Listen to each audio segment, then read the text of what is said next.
Okay.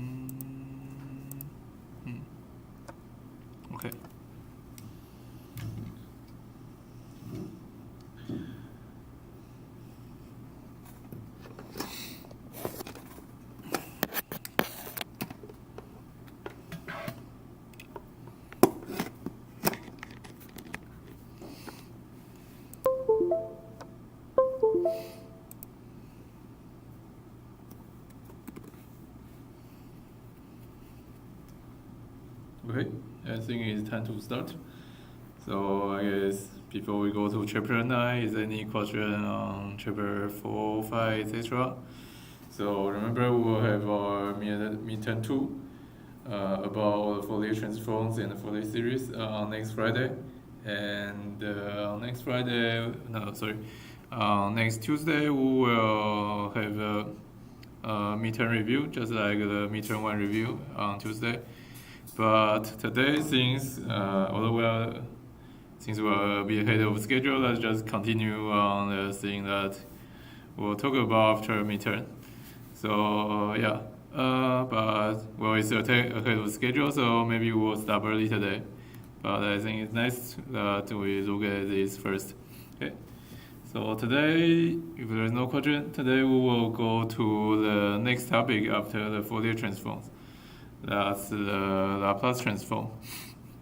And well, obviously we have the index here, so we'll talk about definitions about Laplace transform, and the properties just like Fourier transform and etc. But it's a very complicated, quite complicated subject. At least I think it's more complicated than Fourier transform. Anyway, so what is this Laplace transform? Well, I think it is a generalization of Fourier transform. So I think, we talk about a lot of Fourier transform, but here, well, for chapter 9, we focus on the continuous time Fourier transform. So remember that's chapter 4 thing where you have system, continuous periodic system in time domain and another.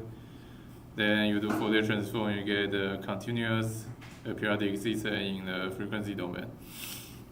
And yeah, and there is a strong duality between them. You change back and forth between them.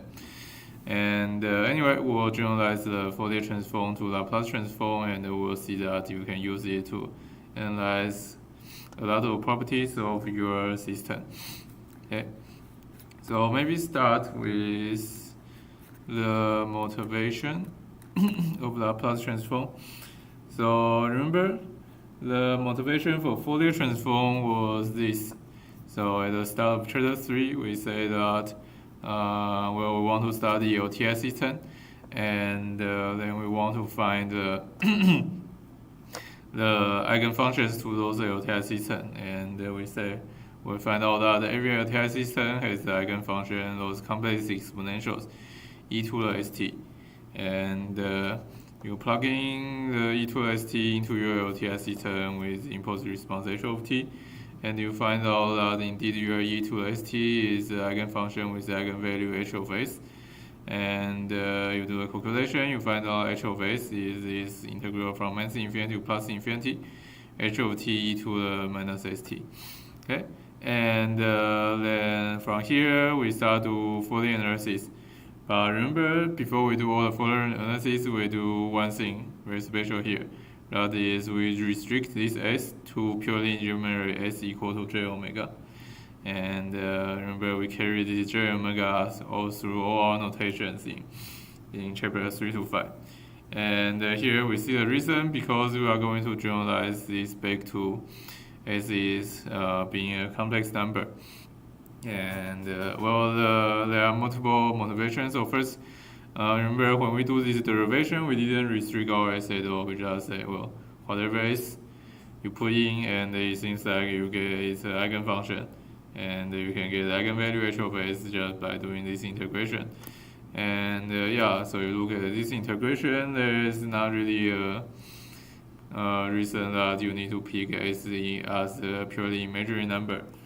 Although if s is purely imaginary number, then we can have a kind of frequency interpretation, because you can think it's a complex, purely imaginary complex exponential, then it's something that is like So e to the j omega t then is like a sine and cosine. You will keep oscillating with the same with the same amplitude. So if it's j omega here, then you are kind of looking at your then when you do the Fourier transform, you are kind of looking at at your function decomposing into something oscillating with some fixed frequency omega. But anyway, so those is a nice interpretation. But if you just look at the mathematics here, this s can be whatever complex number. And yeah, so this is what we will do in this chapter is we look at this equation and we think about what happens if we pick this s as a complex number instead of purely imaginary. And so if you are in complex analysis class, this is like you doing an analytic continuation on your h of s. Anyway, so that's the Laplace transform. So this is basically a Fourier transform. Remember, when we restrict s equal to j omega, then this is a Fourier transform between your small h and the big H, right? So if s is j omega, then you do this integration, you will Fourier transform your small h to big H. And so Laplace transform basically has the same thing, but now that your s is just a complex value. Okay? And yeah, so this is a Laplace transform, but there are some technically. So we will actually have two definitions about Laplace transform, and this one is called a bilateral Laplace transform. Okay? But I think if you don't have the extra bilateral here, then and you just say Laplace transform, usually people mean this, or at least we mean this. Okay? So we usually omit the bilateral for now. Usually omit the bilateral, and when we say Laplace transform, we mean bilateral Laplace transform. At the end of the chapter, there will be a unilateral Laplace transform. And yeah, for now, the Laplace transform is this thing, and it's seen as a Fourier transform. But this s is no longer purely imaginary. Okay? Question about the definition? Okay. And anyway, Laplace transform look like this, and well, you can do this integral. So let's try to analyze this. And the way we analyze this is a bit like pushing it back to Fourier transform. Because we know this kind of integral when it is purely imaginary. And well, let's see what we actually do. So well, s is now a complex number, and obviously you can write the complex number into its real part and imaginary part. So we write this s as sigma plus j omega, and sigma is the real part, omega is the imaginary part. Okay. And also some notation, just like Fourier transform, we will write Laplace transform like this. So there is this weird notation. Be weird, so we will say Laplace transform of some function in tandem domain. We write this L of curly L of x of t, and also this looks more like Fourier transform. So we write if you have some x of t, and you can Laplace transform it to some big X of s. And we didn't quite say that we can or tell you how to do inverse Laplace transform yet, but there indeed are ways to do an inverse Laplace transform, and you can keep doing this back and forth. So x of t will form I guess a Laplace transform pair to some big X of s, and this s is now a complex number. Okay, so you can Laplace transform back and forth between small x and big X. And now you kind of see why. So go back to Fourier transform. Kind of why we write Fourier transform as big X of j omega, because we want big X to be same as this big X here. So we want the Fourier transform big X to be same as the Laplace transform big X, and when you restrict this S to purely imaginary j omega, then you go back to Fourier transform. Okay. So that's a little digression. Anyway, So back to analyzing Laplace transform. Now S is not purely imaginary. S is sigma plus j omega. Okay. Oh, sorry. So yeah, as we said, so S equal to j omega, then we go back to Fourier transform. Okay. And but if we have S not just equal to j omega, so actually have the signal part, then we are integrating this thing, right, from this infinity to plus infinity x of t equal minus sigma plus j omega dt. And then you can separate this into two parts, right? So obviously this is equal to e to the minus sigma t times e to the minus j omega t. And now if you put the minus sigma t part together with x of t, and then you find out that when you fix some sigma, you can think this xt to the minus sigma of t as some function of t, right? So this part doesn't depend on omega. So if you think this as another function of t, then isn't this just Fourier transform of this x of t to the minus sigma of t? Okay. So this is a weird concept here. But so I guess the way to think about this is anyway. So okay. So excuse me. Yeah. So if you think this as a function of t, because we fix sigma and it doesn't depend on omega anymore, then this is just a Fourier transform of this function. Okay. And yeah, so this is the first interpretation we have. So our big X of S is, when you pick some sigma and omega, is just, well, I guess when you fix some omega, it's just a Fourier transform of this x of t times e to the minus sigma of t. Okay. So basically, then we kind of see how we do Laplace transform. So you pick a sigma, then you can just multiply your x of t with e to the minus sigma of t. Then if you don't know how to do Fourier transform, then you know how to do Laplace transform. But as we'll see later, it's a lot more complicated. For example, it doesn't converge on some sigma and omega. Okay, and anyway, mental picture, we'll see this in more detail later, is that so now we think about this big X of S. Okay, so maybe excuse me, where is control B? Yeah. So we think about this big X of S. Now we need to think about its value on complex plane. Okay? So we'll often have this big X of S, and we'll plot it. Although it's a bit funny because it's 2D and it has complex value. But we'll think about this big X of S on a complex plane. So we plot this S because S actually has 2 degrees of freedom. X is small s is sigma plus j omega. So we'll plug this big X of S on this sigma and the j omega plane. Okay? So we'll think about what's big X of S when you change sigma to something and when you change omega to different thing. So on this picture, we can see that if you restrict your sigma to 0, so you fix on the sigma equal to 0 line, then we are restricted to this j omega line, then we are basically doing Fourier transform, right? So the Fourier transform of your x of t is what happened to your x of s on the j omega line.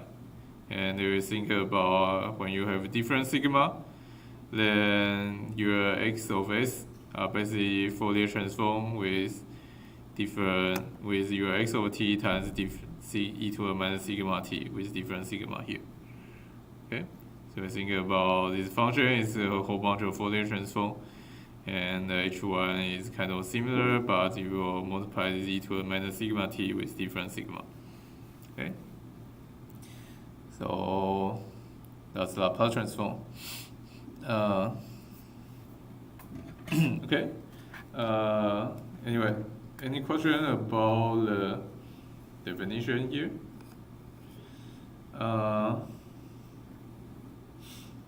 Okay. And but here there is something very funny here happen here. So I say x of s doesn't converge sometimes. What do I mean exactly here? This is actually a very important part about Laplace transform, and it's easier to see in a picture, in an example. Okay, so example, we do a Laplace transform of kind of our favorite function. So x of t is this decaying complex exponential e to the minus at u of t. Okay, let's have a little picture here again. So x of t look like this, right? Decaying complex exponential, and this is for a bigger than 0. Okay.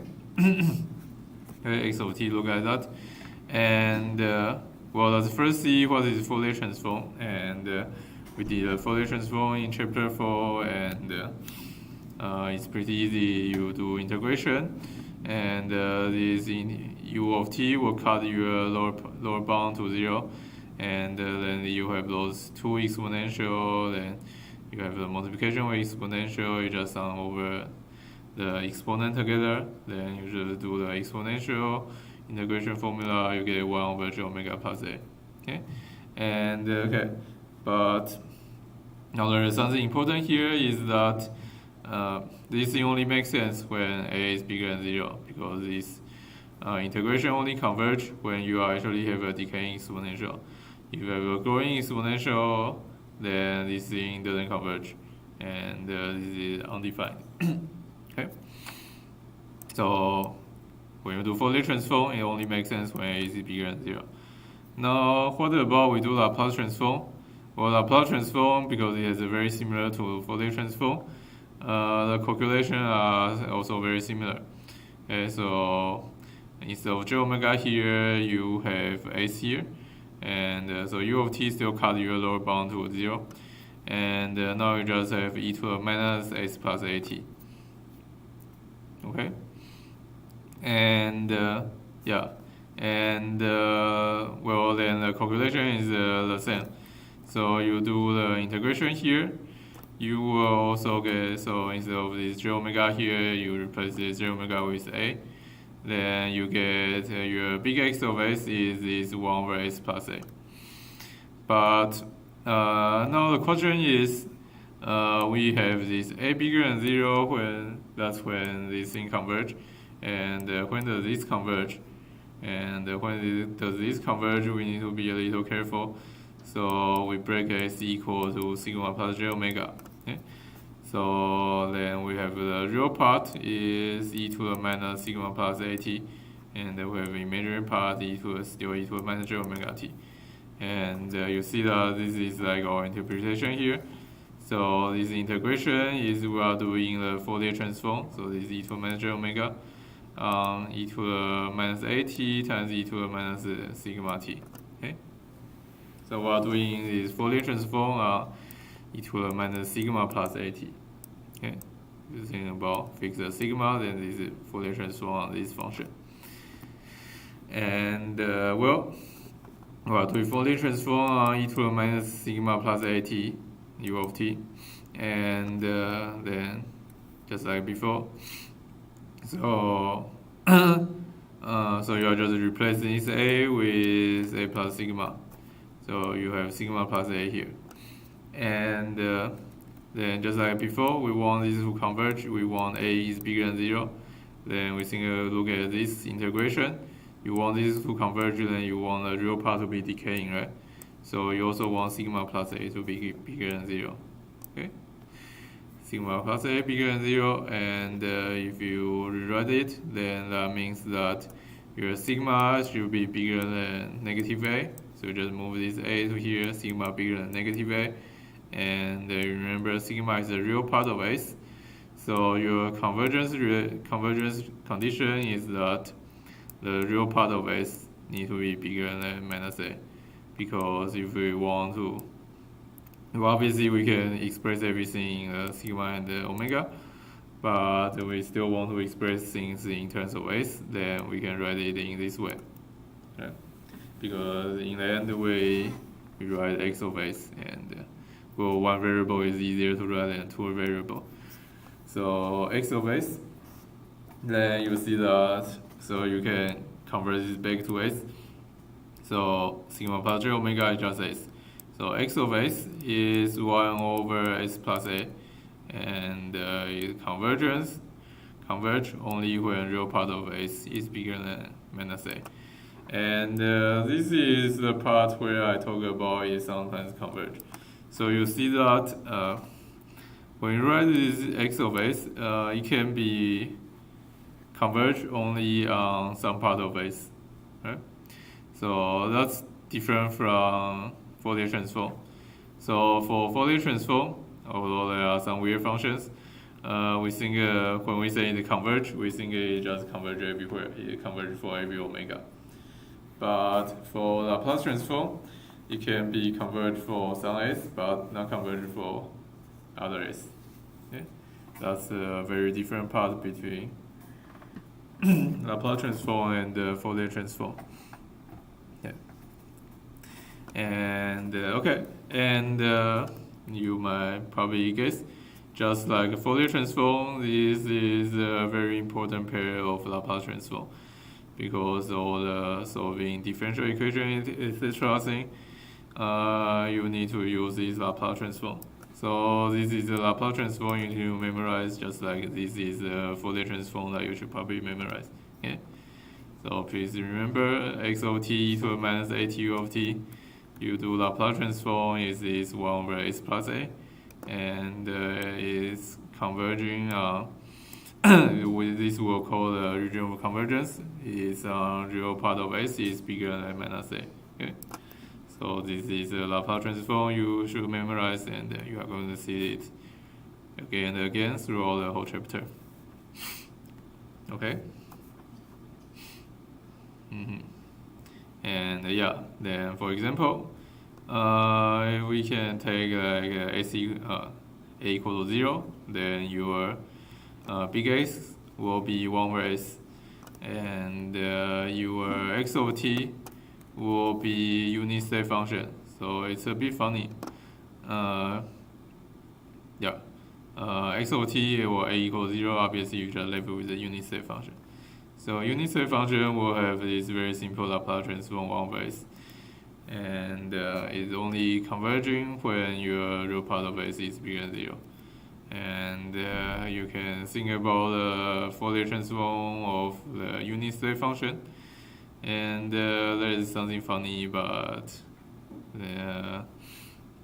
because when you do Fourier transform unit step function, there is a delta function, but actually everything kind of makes sense, but we won't go into the detail here.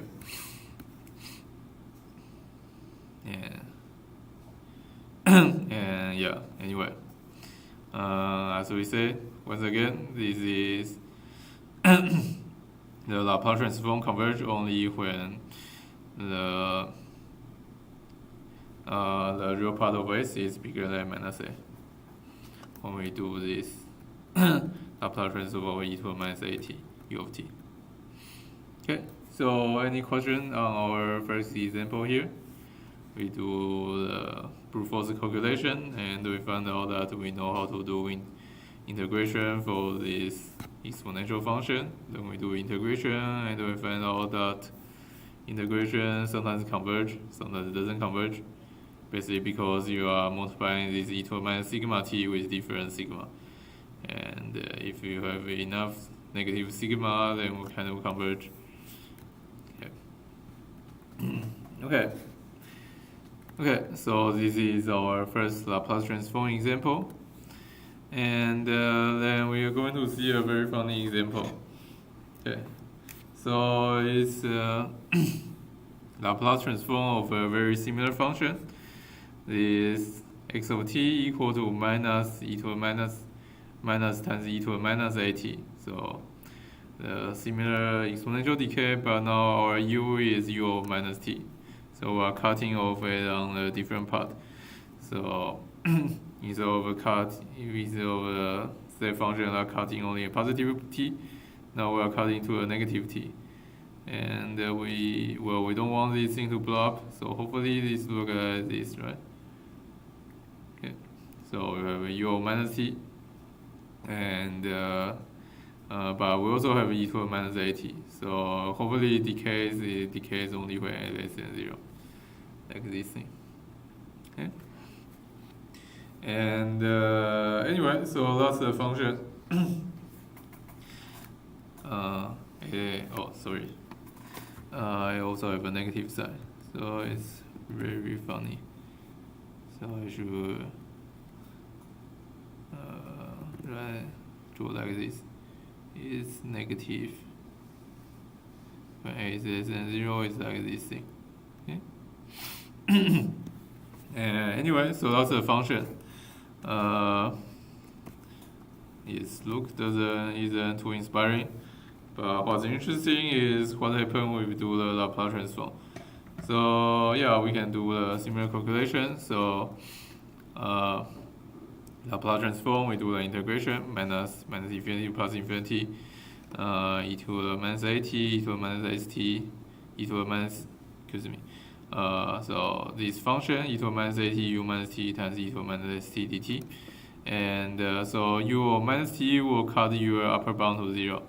And now you also have this e to the minus s plus at here. Okay. And well, you do this integration, then you find out that you also get 1 over s plus a. Okay.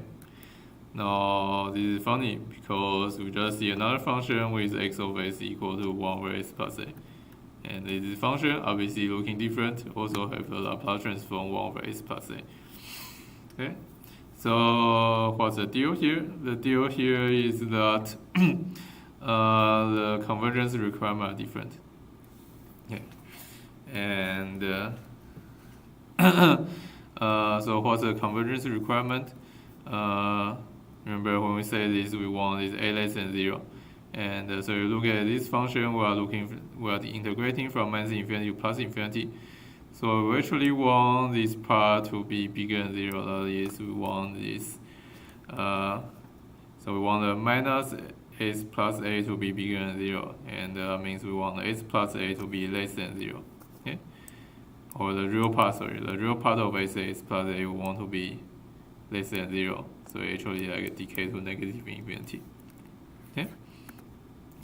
And yeah, so we want this to be less than 0, and for a well, a can be complex, but for now let's assume it's real. Yeah, so a is already real, then this just means that the real part of s is less than minus a. Okay, so yeah, so with this funny function, we have found out that its Laplace transform is also this 1 over s plus a, but the convergence region is real part of s. They need to be less than minus a. And then compared to the previous one, we see that the previous one has the same Laplace transform 1 over s plus a, but it only converges on real part of s bigger than plus a. Sorry, bigger than minus a. And we draw this in a nice picture like this. And yeah, so here we give this very important concept of ROC, which I should type in.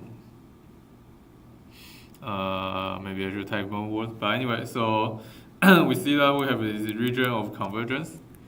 Do we have? Okay, never mind. Okay. Yeah, so ROC stands for region of convergence. Let me write it somewhere.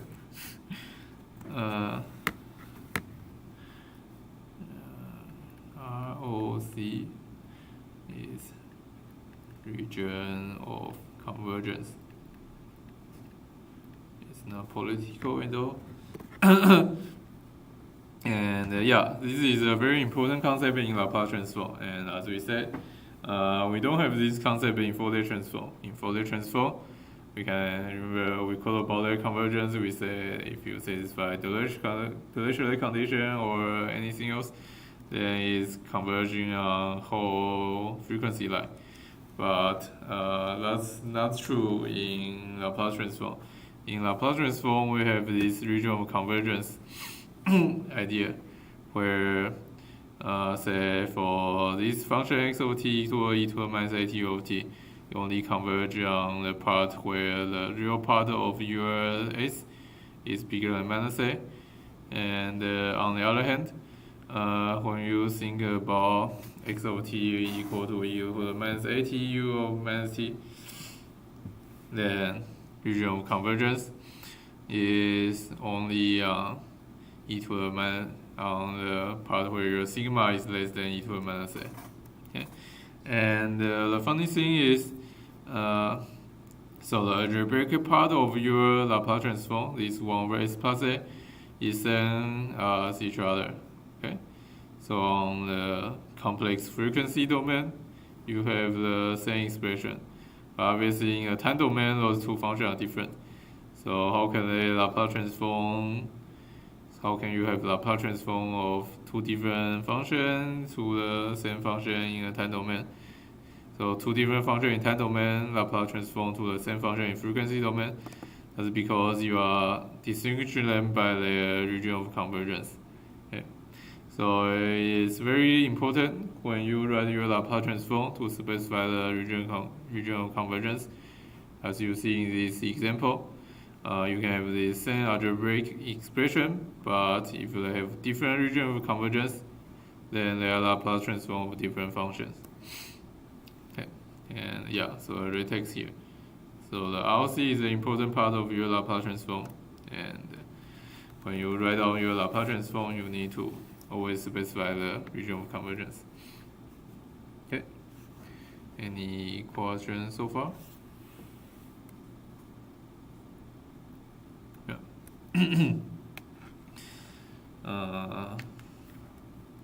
Okay.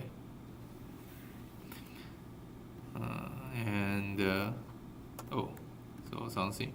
So I guess to draw this thing as so we can also draw this function that correspond to the region of convergence plot we had before.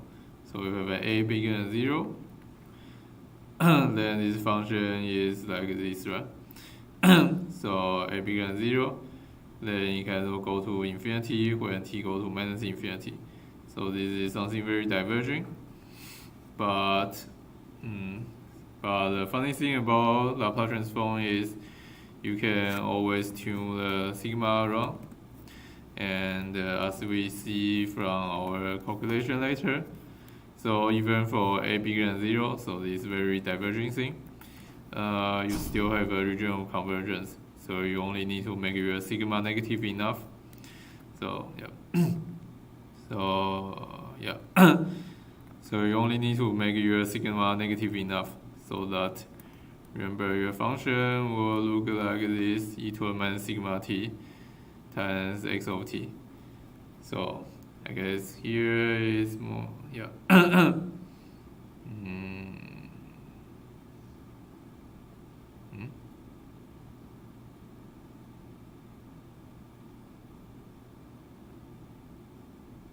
Oh yeah. So if your sigma is negative enough, then you can cancel this exponential decay and make your integration converge. So a lot of weird function, although you think about Fourier transform, etc., they are not quite converging. You can still get a Laplace transform and you will converge on some weird part of your S-plane. Okay, so that's something to say about here. Okay. Okay, if there is no question, then let's see another example. Okay, so Laplace transform of a more complicated function, although it's not so complicated. It's a linear combination of two things we will see. So we're seeing this e to the minus at u of t is Laplace transform, and now we have two of them.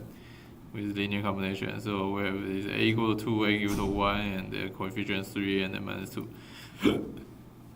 So our function look like this, and now we ask what's the Laplace transform of it. And once again we can just plug this into a formula, and as expected, Laplace transform is linear. So you have a linear combination of those e to the minus at, then you get a Laplace transform, linear transform over, then the integration is also, you just get a linear combination of the integration. So 3 times the Laplace transform of this minus 2 part, and the Laplace, minus 2 times the Laplace transform of this minus 1 part. Okay, and then you can do the integral, and you find out this is 3 over s plus 2 minus 2 over s plus 1. Okay, so the algebraic part is easy, but I actually like about Laplace transform being linear because it's not quite true. So the algebraic part is linear, but remember we just talked about the ROC. ROC is very important about Laplace transform, and we didn't write the ROC here. Okay? And ROC is actually not quite linear. I mean, what do you mean by linear combination of ROC? Okay? So ROC, so if a linear combination of 2 parts, then ROC goes by a different rule. Okay, so let's calculate what's the ROC of this thing. well, it's a linear combination of 2 parts, and we know the ROC of the 2 parts separately because we do the calculation. So this minus 1 part, the ROC should say only converge when real part of AC is bigger than minus 1. And the second part, it should say ROC is the real part of AC is bigger than minus 2. Okay, so the two different things has two different ROC.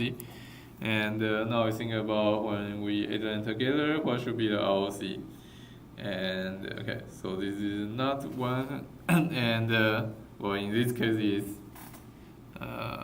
is quite simple. So in this case, nothing will happen, and we want this part to, so we think about we want this whole integration to converge, and it's probably just that the first part converge and the second part converge, and that means that we say and, so that means this condition and this condition are both satisfied. So we think about in terms of computer science, you are taking the and condition of those two conditions, and and then you think about, well, the ROC is some, anyway, so you take the end of those two conditions, so basically, but those two conditions, one of them is just stricter. So you want the real part of S to be bigger than minus 2 and bigger than minus 1, then just say it's bigger than minus 1, right? Because it satisfies this, it also satisfies this. Okay. And so that's the ROC of the combined function.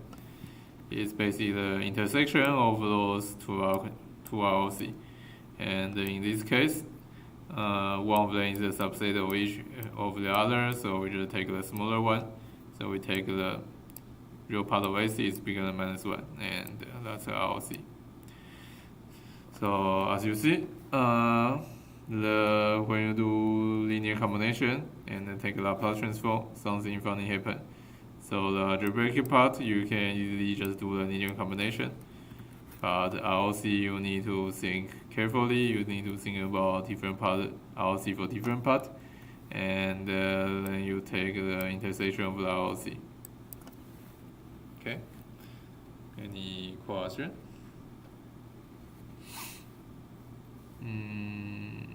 If not, let's keep going.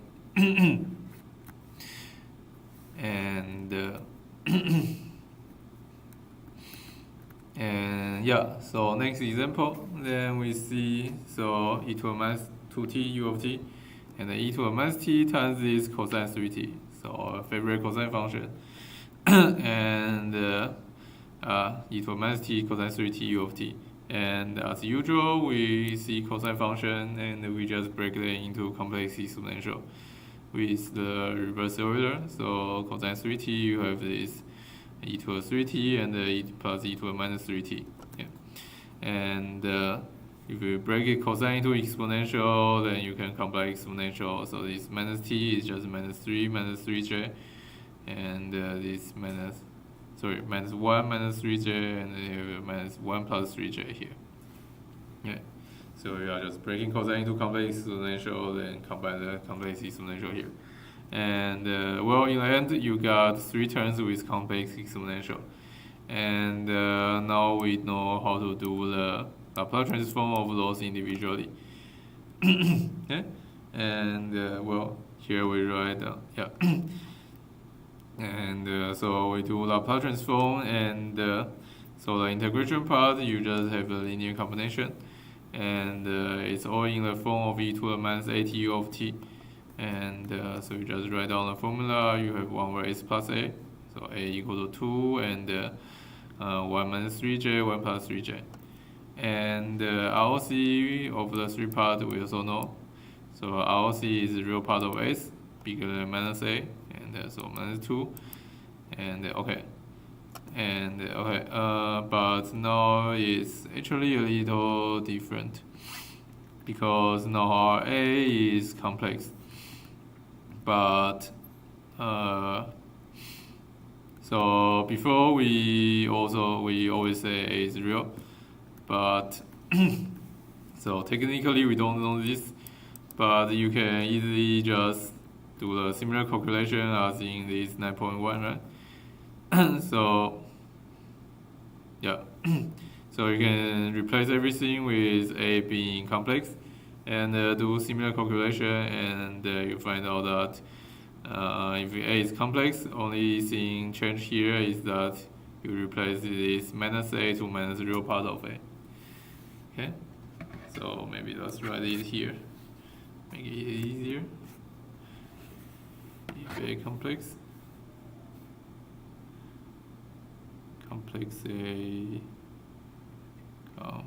a, then you just have a real part of s bigger than minus real part of a. Okay, so you can check it out yourself, should be easy. And anyway, so if you believe that, then we know how to deal with the cosine thing. So cosine, we have those two complex a equal to 1 minus 3j and then 1 plus 3j.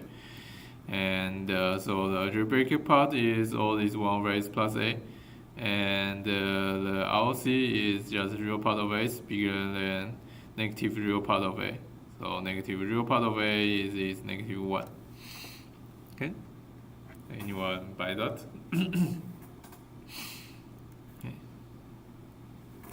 Okay. And so if we believe that, then we know the Laplace transform of this thing, right? So we say that you want the Laplace transform to convert the whole Laplace transform of the whole thing to converge, then we probably want it to converge on all individual part. So I guess that's almost if-only if. So you have 3 things together, you want Laplace transform of the linear combination of those 3 to converge, then most of the time you need the Laplace transform of all 3 to converge. So only real pathological example is like you have a plus something and a negative the same thing, then they just cancel each other, then you don't need to care about the Laplace transform of those. And but here we see that we don't have any cancellation, so we just want the Laplace transform to converge on all 3 of them. Okay, so we need this real s bigger than minus 2 and bigger than minus 1 and bigger than minus 1, those all satisfy. Then just like before, the stricter condition is just we want the real part of s to be bigger than less 1, negative 1. Because you satisfy this, you will also satisfy this. Okay. And yeah, so that's a Laplace transform with ROC. So the 3 parts, you will have a linear combination of them, then you have the ROC real part of s bigger than negative 1. And well, you can also rewrite this by just multiply by combining the terms into common denominator. Then you will have this very complicated function. So e to the minus 2t u of t plus e to the minus t cosine 3t u of t is Laplace transform. You get this 2x squared plus 5x plus 12 over x squared plus 2x plus 10 times x plus 2, and its ROC is real part of x is bigger than minus 1. Okay. Any question so far?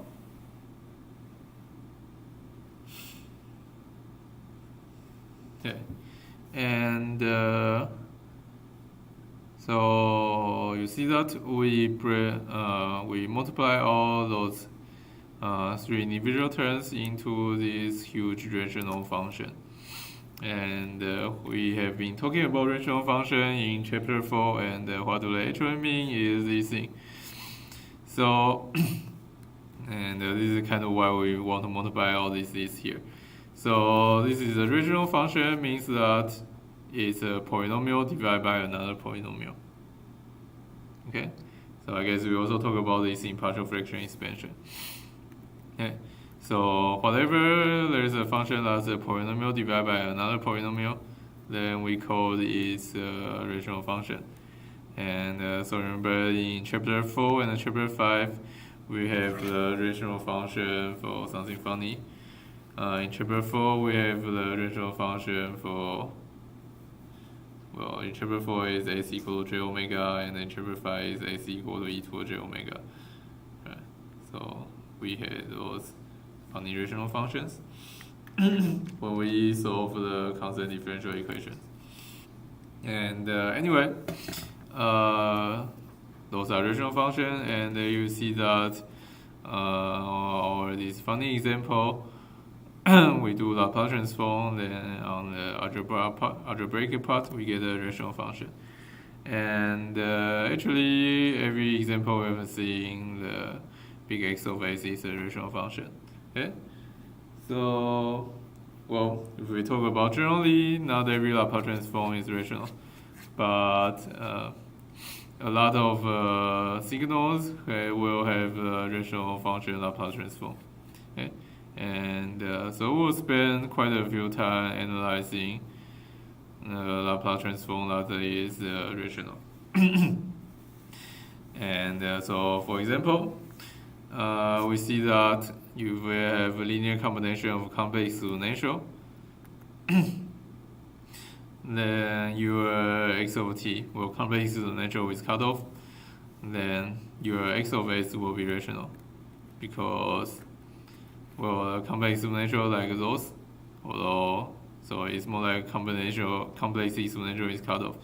So you have a time domain is those complex exponential times u of t. Then in the frequency domain, you always have this 1 over s plus a, and yeah. And so this is rational, and you adding rational together is still rational, right? Just like what happened here. And also, like the example in chapter 4, and we are going to see similar thing again in this chapter. If you consider the system function of the linear constant coefficient differential equations, right? Remember, in chapter 4, we have the big H equal to big Y divided by big X, and then you see the big Y will be and right, in chapter 4 we had that big H equal to big Y divided by big X, and it's like polynomial, so this is a polynomial about B and a polynomial about A, right? And so this is a polynomial divided by another polynomial, and those system functions were rational, and they are still going to be rational. Okay. So you see that a lot of systems that are useful and we care about, they have a rational function Laplace transform. And Also, a good thing about rational function, as we also already seen, is that you can do partial fraction expansion. You can break them back into those single terms, right? We do those a lot in chapter 4 and chapter 3, chapter 5. And so we see that rational functions are kind of good on two end. So they are easy to manipulate and they also represent useful systems. And yeah, so we'll spend a lot of time studying the rational functions. And we'll go over a little time, but anyway, so rational function is a polynomial divided by a polynomial, and polynomials have roots. And well, if you just write down the roots of the two polynomials, basically determine those things, right? Because if you already determine the roots, then the only thing undetermined here is the overall constant. And yeah, so you see the roots of the numerator and the roots of the denominator will determine a lot of property about this function. And so we'll mark them on the S-plane with the root of a numerator with this O and the root of denominator as this X. So like this, but I'm going over time, so let's have a break first. And yeah, and the next class will probably end very short. But anyway, let's have a 10-minute break.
Okay,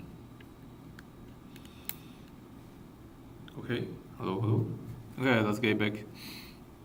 And yeah, here's a quick review of just last class. So we start talking about Laplace transform, and we motivate it as the generalization of Fourier transform, where when we do this integration, e to the minus st, we don't restrict our s to purely imaginary j omega anymore. We think about what happens if we just have the whatever complex number is here.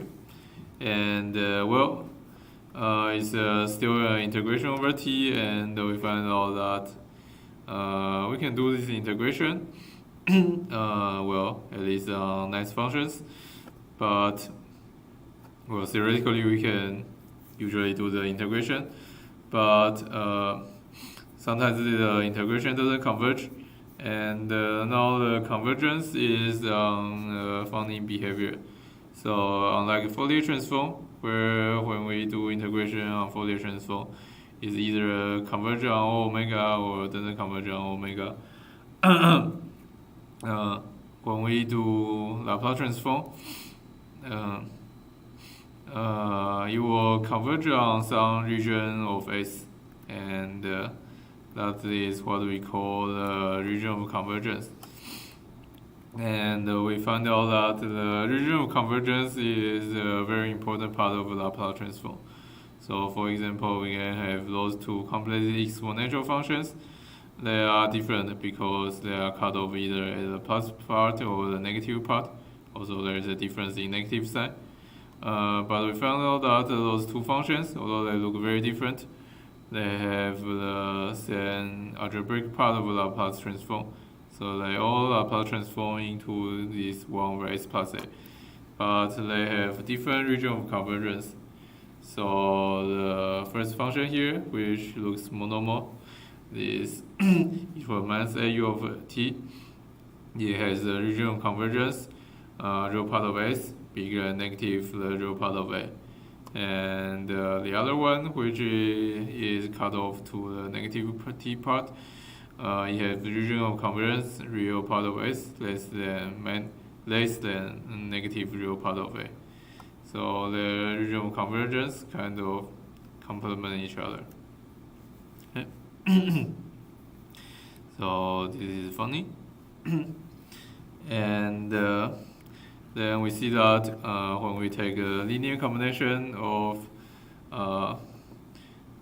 different functions and try to get Laplace transform, then algebraic part you can just do linear combination. But when we think about the region convergence of the resulting Laplace transform, then we need to be careful because you cannot take a linear combination of regions. I mean, what does that mean? Of linear combination of regions. So instead, we need to take the intersection of the RLC. Okay.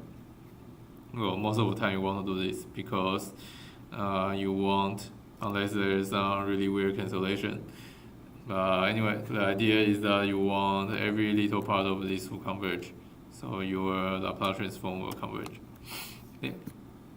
So there's an example of RLC being real part bigger than -1, real part equal to -2. And we have another one where it's bigger than -2, bigger than -1, maybe bigger than -1. And this will intersect into real part bigger than -1. Okay? And we have seen that in all the examples we computed.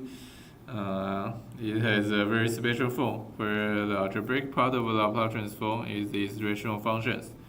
Means that it's a polynomial, here the polynomial of S divided by another polynomial of S. And we'll actually see that, or part of it is we focus on those functions. So we'll focus a lot on those rational functions because, well, first they are nice to solve because since you can do the partial fraction expansion, and you can probably guess that once you do partial fraction expansion, then you can do inverse Laplace transform by just looking at those formulas and inverse Laplace transform to your complex exponentials. Okay, so rational functions are easy to deal with, and also they correspond to a lot of useful systems. For example, the linear constant coefficient differential equations, they will give you system function with rational functions, like you already seen some of it in chapter 4 and chapter 5. Okay, so the rational functions are nice, and we analyze the rational functions by writing down the roots of its numerator and denominator. Okay, and so the roots of the numerators we call them zeros, because they are where these x's will be 0. And the roots of denominators are called poles.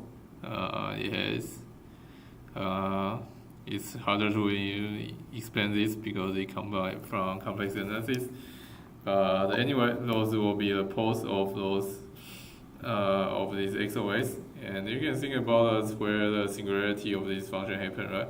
Because when d of s equals to 0, then it's equal to infinity.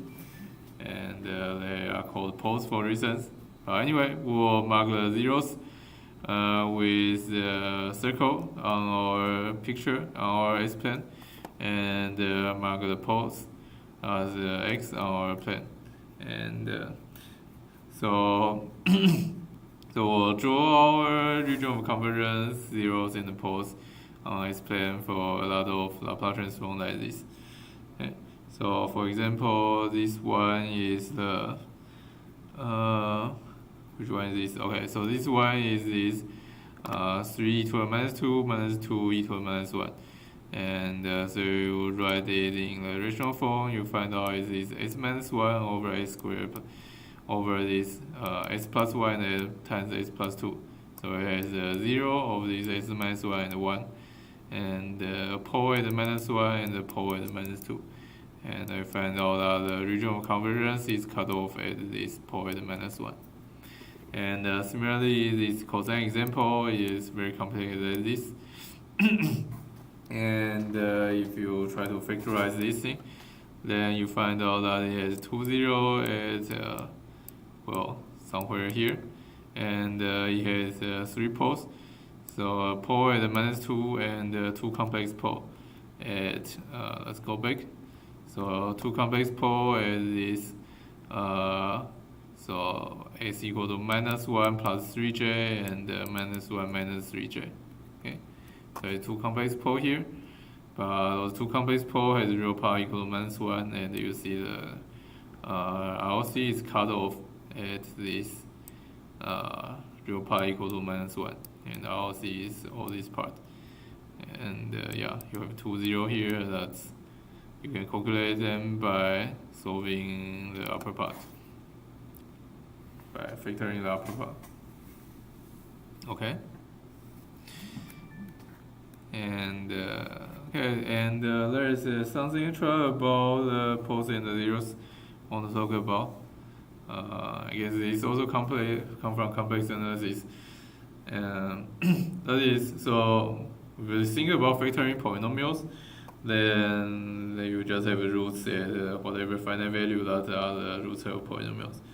But you can also think about poles and zeros at infinity, because that kind of a generalization here, that because you think about poles and zeros of this x of s is at what value this thing go to infinity or it go to 0. Okay, so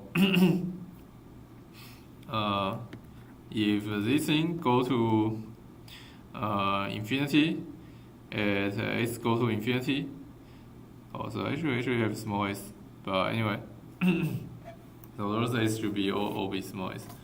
So sorry about that, but so this should be small s, etc. But anyway, so you think about what happens when you small s go to infinity, and if your big x go to infinity, then you think about this thing has a pole at infinity. And that happens when your numerator has higher order than the denominator, right? because like you have a squared over x, sorry, s squared over s, then as x goes to infinity, that's like you go to s, and yeah, that goes to infinity. So if the order of the numerator exceeds the order of the denominator by k, then you think about you have a k, you have a k's order pole at infinity. And on the other hand, if the denominator has higher order than the numerator, then as this goes to infinity, the denominator is bigger than numerator, then you think about you have the k's order 0 at infinity. Okay, so that's some notation. Question? If not, then let's see another example. Okay, so what are the ROC and the zeros and the poles of this function here? So x of t equal to delta of t minus 4 over 3 e to the minus t u of t plus 1 over 3 e to the 2t u of t. And so just looking at this, you see those two terms are our familiar form. This is e to the minus at u of t. And it's a linear combination with the coefficient minus 4 over 3 and plus 1 over 3. And you have a equal to 1 here and a equal to minus 2 here. Okay. And okay, so those two terms we kind of already know. And the only question is what about this delta function? Well, delta function we can do brute force calculation to see its Laplace transform. So you put the delta function into a Laplace transform formula, so delta of t equals minus t st dt. You do integration, you find out that you pick out t equal to 0, then it is 1. Okay. So you find out that you do Laplace transform of delta function is 1, and this 1 converge for every s, because whatever s you put here, you get multiplied by t equal to 0. So it's just 1 for every s, so the ROC is everything. Okay, that's very nice. You have a constant function, and so you have a constant function, Laplace transform, and it has no poles and no zeros. That's very nice. And anyway, then you can put together your Laplace transform of this thing. So the algebraic part is easy. So you have a 1, and then you have this minus. So it's a linear combination. So minus 4 over 3, then 1 over s plus a equal to minus 1, and then you have plus 1 over 3, 1 over s plus a equal to minus 2. Okay? So that's your Laplace transform, and then you need to think about ROC. So ROC of the first part, real part of s bigger than minus a, so bigger than minus 1. And then on this part, you need to have the real part of s bigger than also minus a, but a equal to minus 2. So minus a is 2. And well, you have bigger than minus 1 and bigger than 2.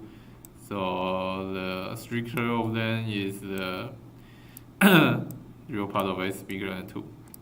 Okay. And so this ROC is everything, and this is bigger than negative 1, and this is bigger than 2. So you want an intersection of all three of them, that's bigger of 2. Okay.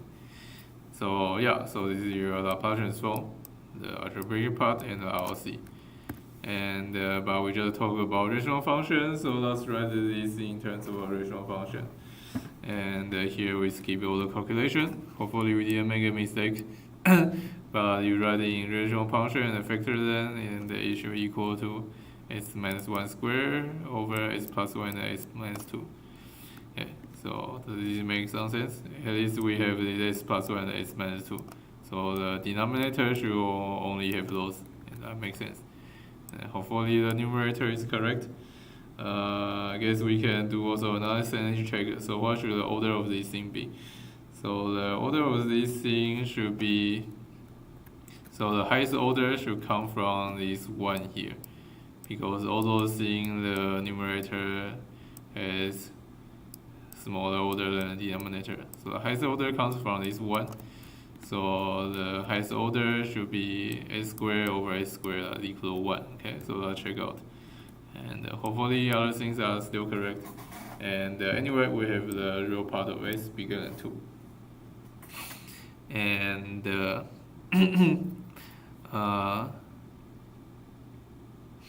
okay, and then now it's already factored here, so we can plot the ROC and the poles and the zeros.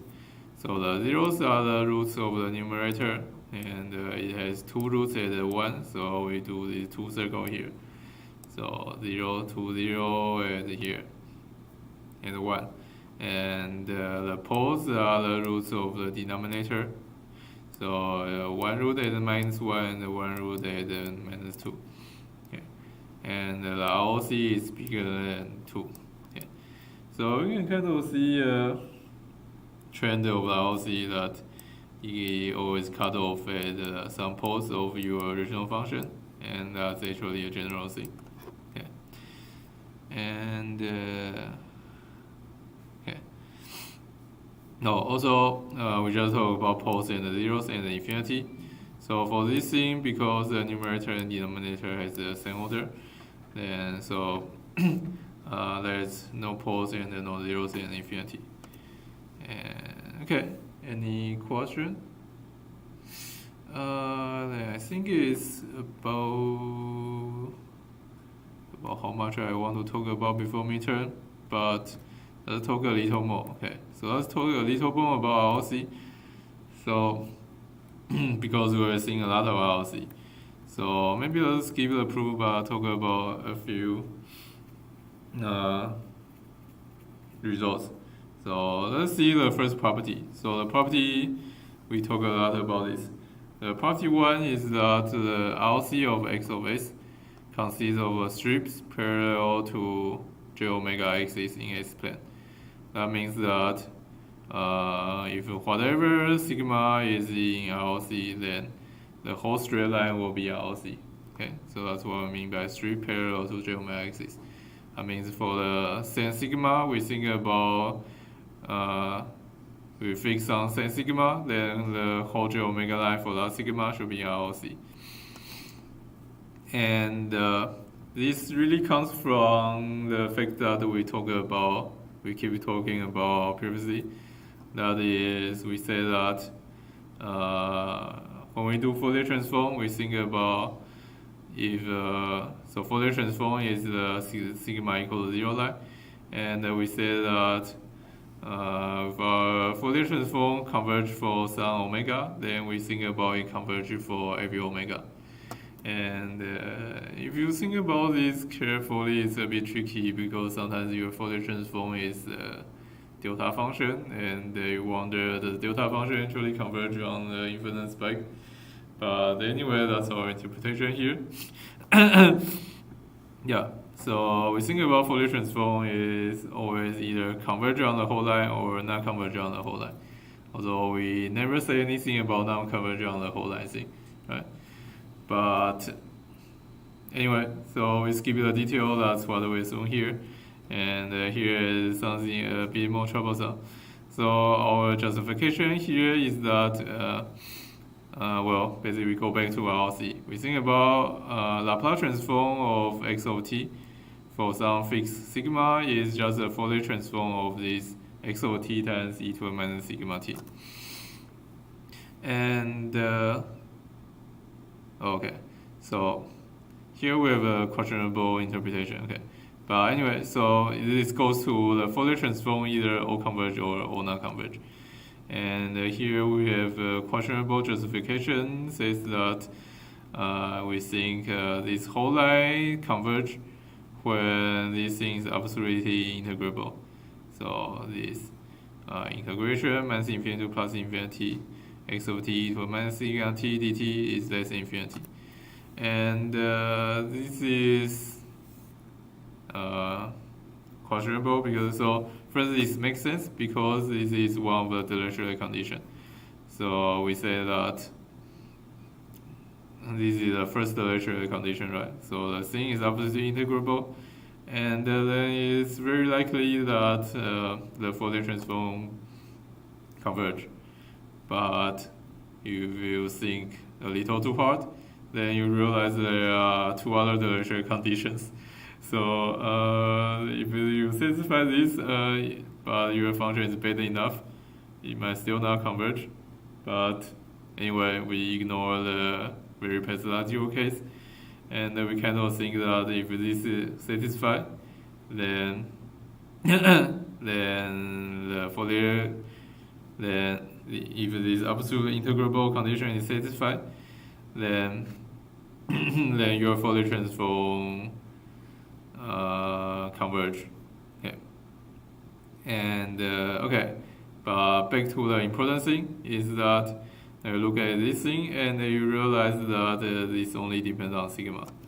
Okay.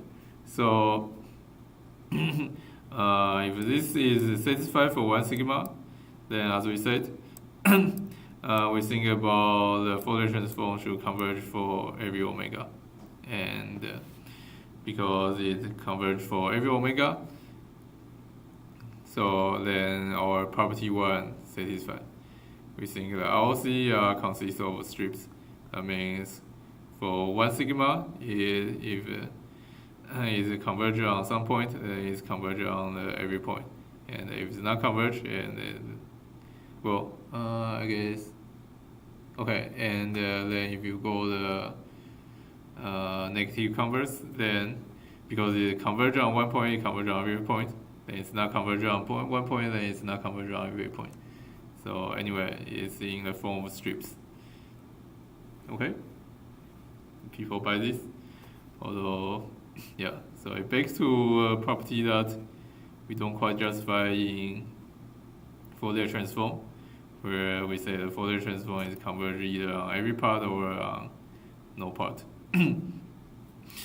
And okay, and because we are only doing a very quick thing, so let's actually skip the property 2, 3, etc. Although they are quite intuitive, and let's go to this property. Okay, and so interesting about RC is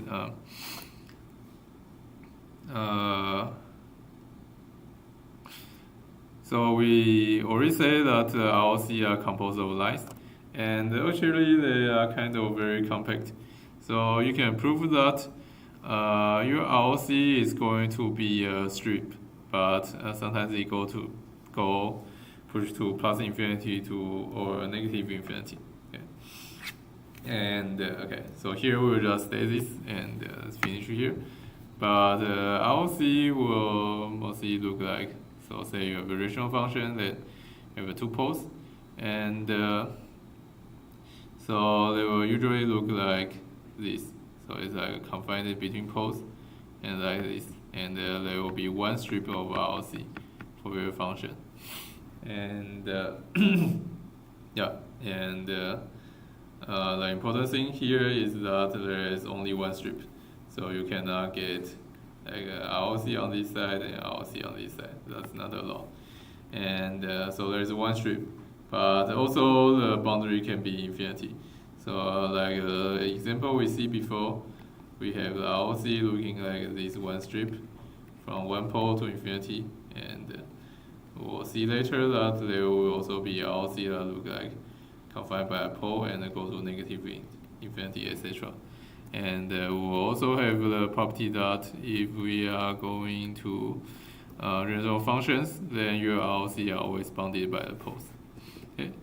But for the proof of this, I think we can defer them to after the midterm. Okay. And yeah, so as I said, we will stop early today, and you can think about ROC and study midterm for the next week. Okay. So any question? Otherwise, I'll stop.